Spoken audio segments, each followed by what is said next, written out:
Good morning students, मैं अमन विश्वास आज आपके सामने केमिस्ट्री के एक टॉपिक को लेकर डिस्कस करूंगा आपके साथ। वैसे तो मार्केट के अंदर बहुत सारे टीचर पढ़ा रहे हैं, ऑनलाइन क्लासेस भी दे रहे हैं और बहुत अच्छा भी पढ़ा रहे हैं। तो कोरोना के अंदर हम ऑनलाइन से जुड़ चुके हैं। इससे पहले बच्चे ऑनलाइन के में नहीं पढ़ते थे, ऑफलाइन पढ़ने की आदत थी, बट कोरोना ने हमें सिखाया कि हम ऑनलाइन भी स्टडी ले सकते हैं।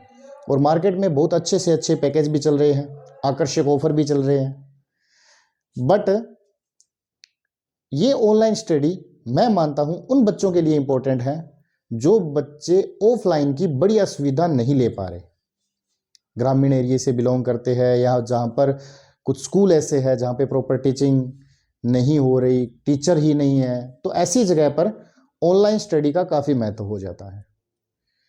तो आज हम एक टॉपिक पे डिस्कस करेंगे और वर्तमान में जो हमारी क्लासेज चल रही है या फ्यूचर में जो हमारी क्लासेज लगेगी, ज़्यादातर क्लासेज के अंदर उन टॉपिक पर डिस्कस होगा जो टॉपिक या तो आपके एग्जाम के लिए इंपॉर्टेंट होंगे या फिर फ्यूचर में आने वाले कंपटीशन एग्जाम के अंदर आपको फायदा पहुंचाएंगे। और मेरी कोशिश रहेगी कि मैं उन्हीं टॉपिक पर डिस्कस करूं जो लगातार क्लास वाइज क्लास चलते रहते हैं। जैसे आज का हमारा एक टॉपिक है हाइड्रोकार्बन। ये टॉपिक 10th क्लास से स्टार्ट हो जाता है, इसके बाद 11th 12th और फिर कॉलेज के अंदर भी first year second year final में भी काफ़ी हाइड्रोकार्बन्स जो है जिनकी स्टडी कोरोना के दौरान जो बच्चे निकल के गए हैं वो नहीं कर पाए, उनके बारे में अच्छी तरह से नहीं सीख पाए, उनके लिए हाइड्रोकार्बन को सीखना बहुत ज़रूरी है। तो स्टार्ट करते हैं हाइड्रोकार्बन। मैं बिल्कुल बेसिक से पढ़ाना स्टार्ट करूँगा, तो उम्मीद है आप इसको सीखेंगे और अच्छी तरह से नोट्स भी बनाएंगे। ओके, तो हाइड्रोकार्बन क्या चीज़ है?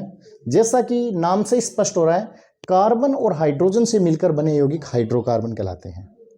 जिनमें कार्बन और हाइड्रोजन दोनों होते हैं वो हाइड्रोकार्बन होते हैं। जैसे एज एग्जाम्पल हमने लिख दिया CH4 मेथेन, तो इसमें कार्बन भी है हाइड्रोजन भी है, तो ये एक प्रकार का हाइड्रोकार्बन है। प्राकृतिक गैस भी बोलते हैं मेथेन को। C2H4 इसको बोलते हैं एथीन, कार्बन भी है हाइड्रोजन भी है, दोनों उपस्थित हैं, तो ये एक हाइड्रोकार्बन है। अब जैसे हमने लिख दिया CO2, क्या ये एक हाइड्रोकार्बन है? जी नहीं, इसमें कार्बन तो है बट हाइड्रोजन नहीं है। हमने लिखा H2O, क्या ये हाइड्रोकार्बन है? नहीं, इसमें हाइड्रोजन है बट कार्बन मिसिंग है। अच्छा, कुछ बच्चे पूछ लेते हैं सर HCl क्या है, स्पेशली छोटी क्लासों के बच्चे, सर HCl इसमें तो C भी है H भी है, क्या ये हाइड्रोकार्बन है? जी नहीं, ये भी हाइड्रोकार्बन नहीं है, क्योंकि C का मतलब यहां पर कार्बन से है, C का मतलब यहां पर कार्बन से है, और ये C तो क्लोरीन के साथ है, क्लोरीन का फॉर्मूला है ये तो ABCD वाला C है। ओके, तो ये C नहीं है, C मतलब कार्बन नहीं है। जिसमें कार्बन और हाइड्रोजन दोनों होते हैं वो हाइड्रोकार्बन होते हैं। ओके, चलिए अब आगे चलते हैं। हम इसकी डेफिनेशन सीख चुके हैं कि कार्बन और हाइड्रोजन से मिलकर बने यौगिक हाइड्रोकार्बन होते हैं। अगर बात करें इसके क्लासिफिकेशन की, इसके वर्गीकरण की, तो हाइड्रोकार्बन को दो भागों में बांटा गया है, संवृत श्रृंखला युक्त यौगिक और विवर्त श्रृंखला युक्त यौगिक। जिन्हें साइक्लिक भी बोलते हैं, इन्हें एलिफेटिक यौगिक भी बोला जाता है। इनका दूसरा नाम जो हम अमूमन यूज करते हैं एलिफेटिक यौगिक होते हैं, इन्हें साइक्लिक कंपाउंड बोला जाता है। इनके बारे में थोड़ी बात कर लेते हैं। तो संवृत श्रृंखला युक्त यौगिक क्या होते हैं? देखो, जैसे कि मैंने कहा कि कार्बन और हाइड्रोजन से मिलकर हाइड्रोकार्बन बनते हैं। बच्चों, यहां पर एक ध्यान देने वाली बात यह है कि हाइड्रोकार्बन के अंदर जो कार्बन होते हैं उसकी संयोजकता वैलेंसी 4 होती है, मतलब प्रत्येक कार्बन जो है वो 4 बंध से घिरा होता है, और इसकी संयोजकता पूरी करने के लिए इसके साथ हाइड्रोजन जुड़े होते हैं कुछ इस तरह से। ओके, तो कार्बन की संयोजकता होती है 4 और जिसे पूरा करने के लिए इसके साथ हाइड्रोजन जुड़े होते हैं। अब इन हाइड्रोकार्बन के जो नाम पढ़ते हैं, हम नेमिंग करते हैं, चाहे IUPAC नेमिंग हो चाहे किसी और पद्धति के अंदर नेमिंग हो, उसके अंदर हम कार्बन की संख्या के आधार पर इनका नेम लिखते हैं। ओके, तो संवृत श्रृंखला युक्त यौगिकों में हम देखेंगे कि जिनमें कार्बन परमाणु अगर एक साइकिल में जुड़े हुए हैं, एक घेरे में जुड़े हुए हैं, तो वो संवृत श्रृंखला युक्त यौगिक कहलाएंगे, जिनमें कार्बन परमाणु अगर एक घेरे में जुड़े हुए हैं तो वो सारे के सारे संवृत श्रृंखला युक्त यौगिक होते हैं। अब आप कहोगे सर हाइड्रोजन का है, तो इसकी वैलेंसी कंप्लीट करने के लिए हाइड्रोजन का यूज होता है। देखो इस कार्बन के साथ 2 बॉन्ड है तो 2 मैंने हाइड्रोजन जोड़ दिए, इस कार्बन के साथ 2 बॉन्ड है तो 2 हाइड्रोजन, 2 बॉन्ड है 2 hydrogen, 2 bond 2 hydrogen, 2 bond 2 hydrogen. Okay, तो ये तो सेल्फ अंडरस्टूड है कि कार्बन की संयोजकता पूरी करने के लिए जितने हाइड्रोजन की आवश्यकता होती है उतने जोड़ देते हैं। बट संवृत श्रृंखला युक्त यौगिक किसे कहेंगे? जिनमें केवल कार्बन परमाणु घेरे में जुड़े हो, वो होते हैं आपके संवृत श्रृंखला युक्त यौगिक। विवर्त श्रृंखला युक्त यौगिक, इसके अंदर कार्बन परमाणु जो होते हैं वो एक लंबी श्रृंखला के अंदर जुड़े होते हैं। कार्बन परमाणु एक लंबी श्रृंखला में जुड़े होते हैं, उन्हें एलिफैटिक यौगिक या विवर्त श्रृंखला युक्त यौगिक कहते हैं। और जैसे कि मैंने बताया, इनकी संयोजकता पूरी करने के लिए जितनी आवश्यकता हो उतने एच लगा दो, जितनी आवश्यकता हो उतने एच लगा दो। जैसे यहाँ पे जहां बोर्ड लगे हुए वहां पर आ जाएंगे हाइड्रोजन परमाणु। ओके, तो हम सीख चुके हैं संवृत श्रृंखला युक्त यौगिक जिनमें कार्बन परमाणु घेरे में जुड़े हो, विवर्त श्रृंखला युक्त यौगिक जिनमें कार्बन परमाणु एक सीरीज में जुड़े हो, या ये कह सकते हो फर्स्ट और लास्ट कार्बन का कोई कनेक्शन नहीं हो। ठीक है, आगे बढ़ते हैं। संवृत श्रृंखला युक्त यौगिकों को 2 भागों में बांटा गया है, समचक्रीय, विषम चक्रीय, होमोसाइक्लिक, हेटेरोसाइक्लिक। होमोसाइक्लिक समचक्रीय यौगिक कौन से हैं? जैसे कि ये है, ये समचक्रीय है। देखिए कार्बन परमाणु घेरे में जुड़े हुए हैं और सिर्फ कार्बन परमाणु ही घेरे में जुड़े हुए हैं, समान परमाणु, समान परमाणु। देखिए carbon carbon carbon carbon carbon, ये जो साइकिल बन रहा है ये केवल कार्बन का है, इसमें केवल कार्बन है। अगर एक ही प्रकार के परमाणु जुड़कर एक साइकिल का निर्माण करें तो ऐसे यौगिकों को समचक्रीय यौगिक कहते हैं। तो फिर विषम चक्रीय किसे कहते हैं? तो विषम चक्रीय देख लीजिए, सपोज दैट हमारे पास ये आ गया CH CH double bond CH double bond CH। Okay, और यहां पर मैंने जोड़ दिया आपके नाइट्रोजन। ये देखिए, तो देखिए ये हाइड्रोजन जो है वो तो कार्बन के साथ ऐड है ना, ये तो कार्बन के साथ ऐड है। देखो इस कार्बन के साथ एक हाइड्रोजन है, जैसे कि मैंने बताया ये तो वैलेंसी कंप्लीट करने के काम आते हैं, संयोजकता पूरी करने के काम आते हैं ना। इस नाइट्रोजन की संयोजकता 3 होती है, इसके लगा दिया एक। ठीक है, अब इस डायग्राम के अंदर, सॉरी इस कंपाउंड के अंदर अगर आप देखो तो ये जो साइकिल बन रहा है, इस साइकिल में केवल कार्बन उपस्थित नहीं है। देखो कौन आ गया इस साइकिल में? कार्बन के अलावा नाइट्रोजन परमाणु भी उपस्थित है। तो हो गया ना विषम चक्रीय, जिसके अंदर एक ऐसा साइकिल बन रहा हो इस साइकिल में एक जैसे परमाणु उपस्थित ना हो। अगर एक जैसे परमाणु उपस्थित होंगे तो समचक्रीय, अगर एक भी परमाणु अलग है तो विषम चक्रीय। तो समचक्रीय जिनमें समान परमाणु आपस में जुड़कर एक साइकिल का निर्माण करें, विषम चक्रीय जिसमें साइकिल में एक समान परमाणु उपस्थित न हो। जैसे ये आ गया, ठीक है, इसको बोलते हैं बेटा पाइरोल, पाइरोल। ठीक है, यहां पर कुछ और भी हो सकता है, सपोज दैट इसको ऐसे लिख देता हूं मैं, अब यहां पे ऑक्सीजन भी हो जाएगा, ऑक्सीजन हो जाएगा तो इसके का नाम हो जाएगा फ्यूरेन। ओके, सल्फर होगा तो इसी का नाम हो जाएगा थायोफिन। ठीक है, तो ये हो गए इसके एग्जाम्पल, विषम चक्रीय के एग्जाम्पल।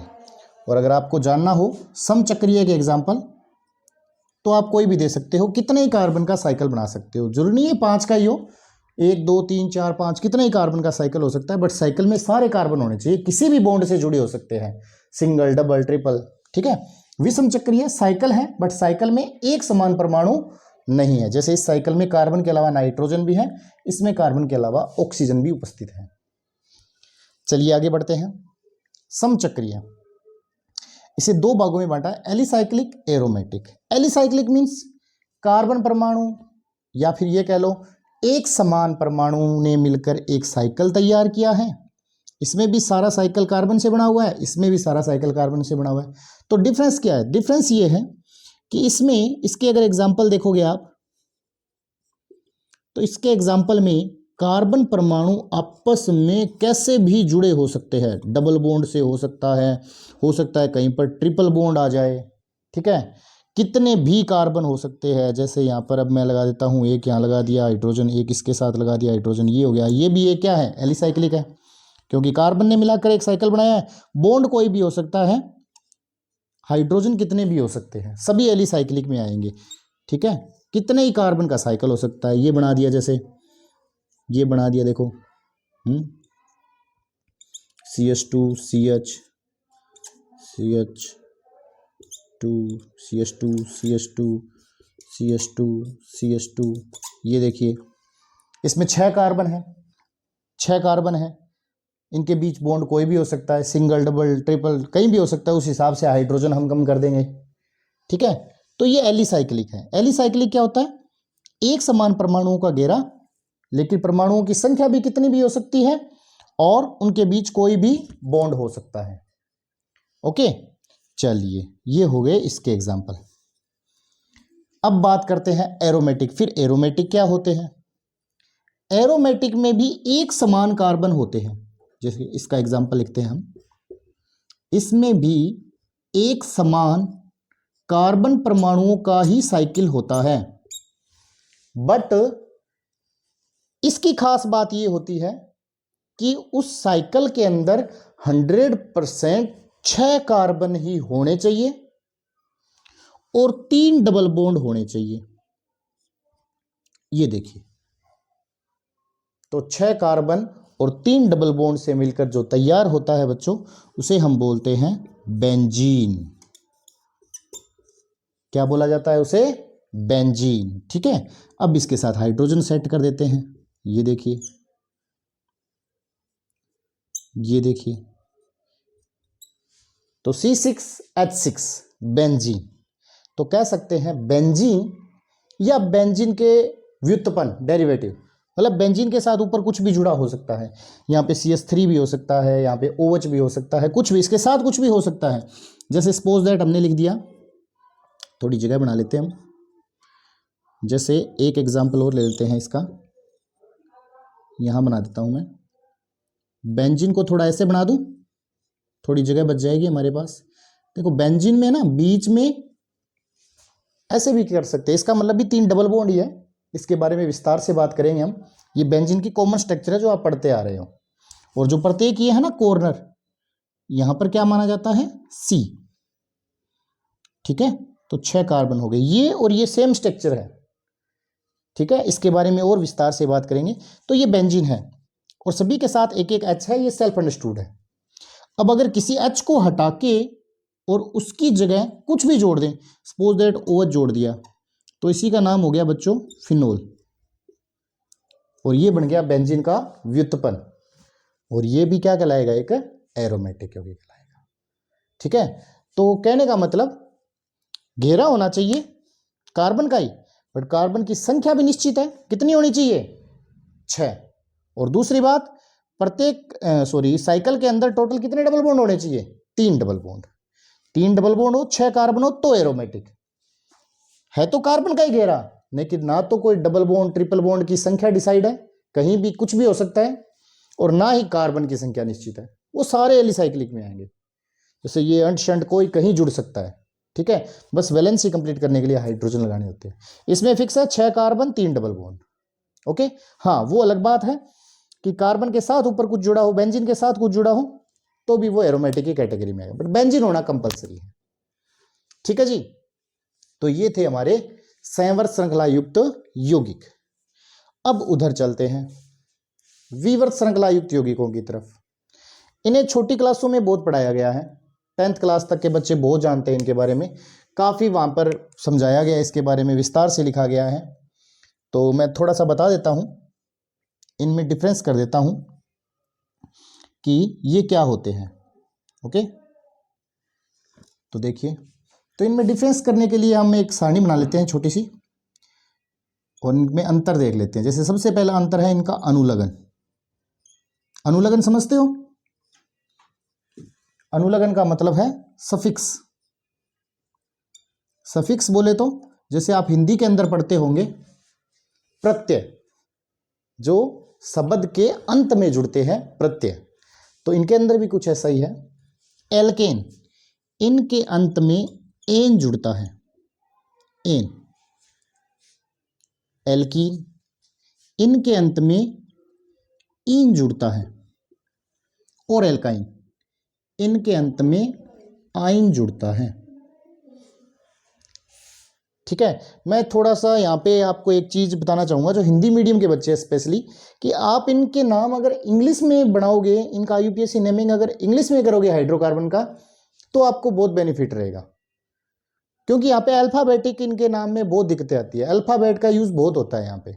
तो इसलिए इस एन को आप ऐसे पढ़ोगे कि ANE, एन। ठीक है, ईन को पढ़ोगे आप ENE, ईन। और आइन को पढ़ोगे आप YNE, क्या पढ़ोगे? YNE।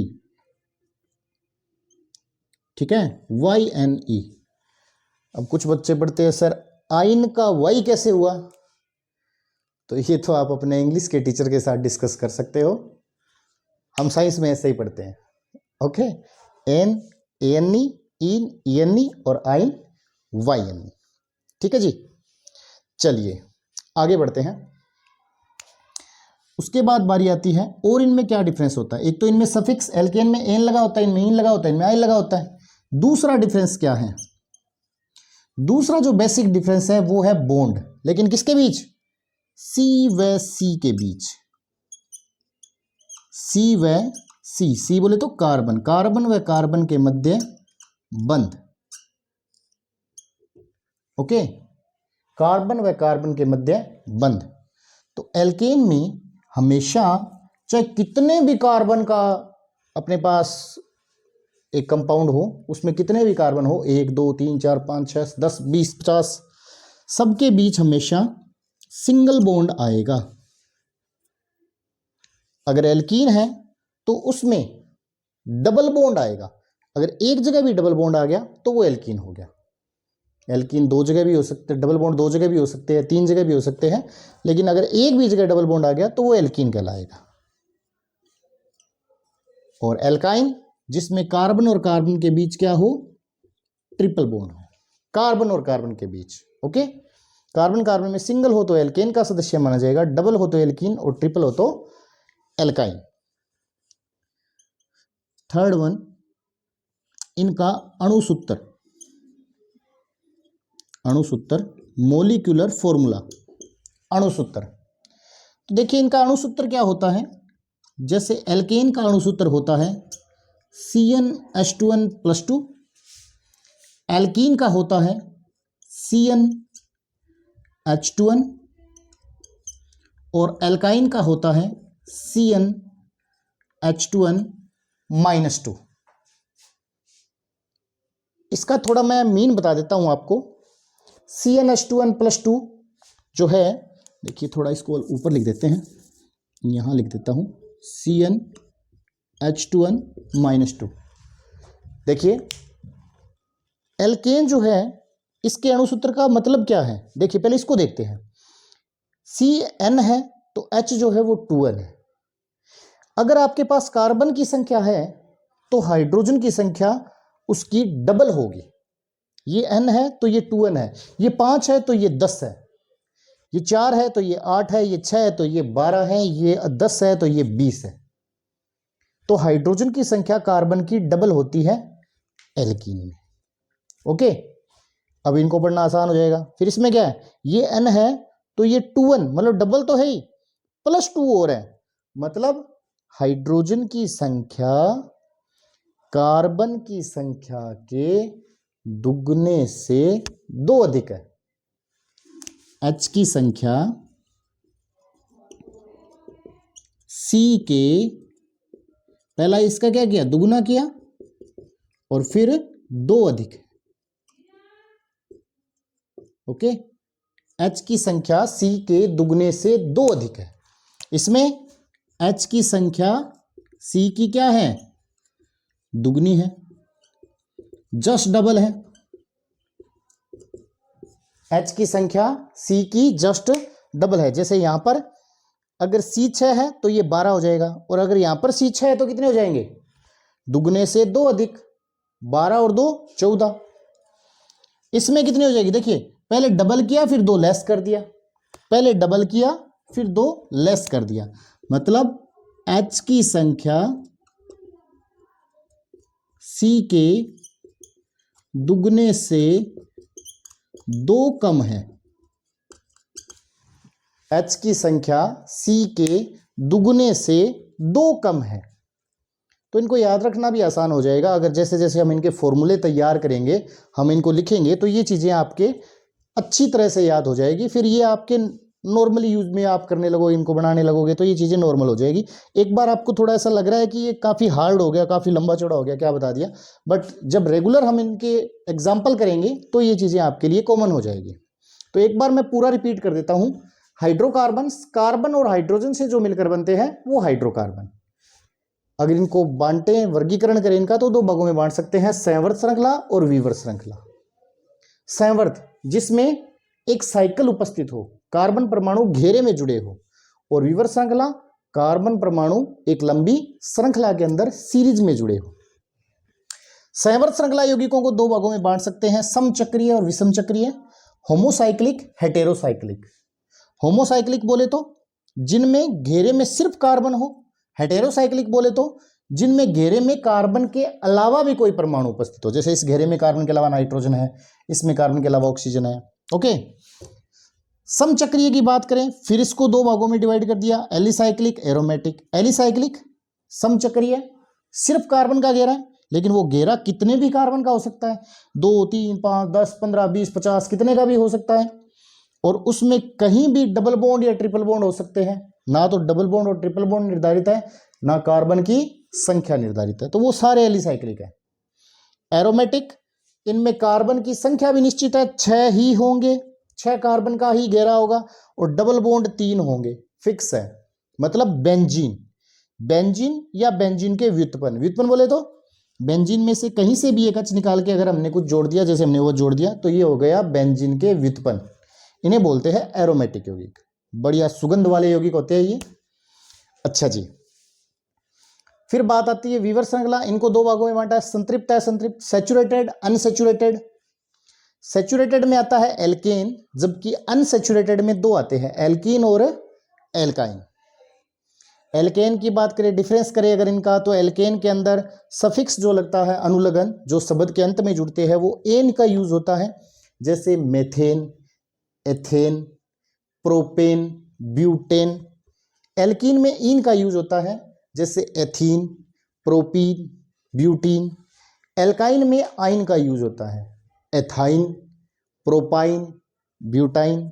ओके, और जब इनके हम स्ट्रक्चर बनाने जाते हैं, तो एल्केन में हमेशा कार्बन और कार्बन के बीच सिंगल बॉन्ड होगा, चाहे कितने ही कार्बन की श्रृंखला हो। एल्कीन में कार्बन और कार्बन के बीच डबल बॉन्ड होना चाहिए, भले ही एक ही क्यों ना हो, अगर एक जगह भी डबल बॉन्ड आ गया तो एल्कीन। एल्काइन में कार्बन और कार्बन के बीच कम से कम एक जगह ट्रिपल बॉन्ड होना चाहिए, तो वो एल्काइन। इनके अगर अणुसूत्र बनाएं, तो एल्कीन में हाइड्रोजन की संख्या कार्बन की डबल होती है, यानी कि अगर CN है तो H2N होगा।